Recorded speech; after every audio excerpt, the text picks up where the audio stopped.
Magandang araw sa ating lahat. Tapos na nating talakayin ang pang-abay na pamanahon, pamamaraan at panlunan. At ngayon, upang mas lubusan nating malaman kung ano ang mga ito, ay meron tayong gagawin. At ito ay pitik bulaga, na kung saan maghahanap kayo ng kapareha. Ang gagawin nyo lamang ay meron kayong sasagutan na mga katanungan. At pagkatapos at kung sino yung makasagot sa katanungan ay pipitik siya sa kamay ng kanyang kapareha. At kung mali naman yung kanyang kasagutan ay yung kanyang kapareha ang pipitik sa kanya. Naiintindihan lang ba? Ngayon, at upang mas mapabilis natin ang ating pagsagot ay meron tayong hand signal. At itaas natin ang A kung sa A, B, C, at D. So, titignan nyo yung mga hand signal kapag kayo ay sasagot.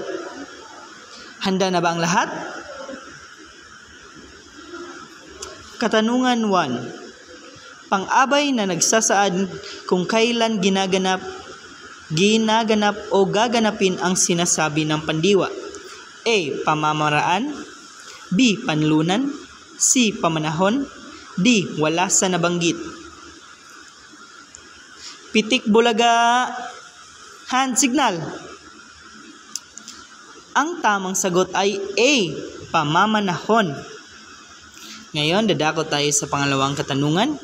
Kumakatawan ito sa lugar kung saan ginagawa ang kilos. A. Pamamaraan. B. Pamanahon. C. Panlunan. D. Wala sa nabanggit. Pitik bulaga. Hand signal. Ang tamang sagot ay C. Panlunan.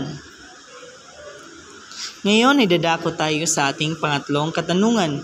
Sumasaysay sa tanong na paano gaganapin ang sinasabi ng pandiwa. A. Pamanahon. B. Panlunan.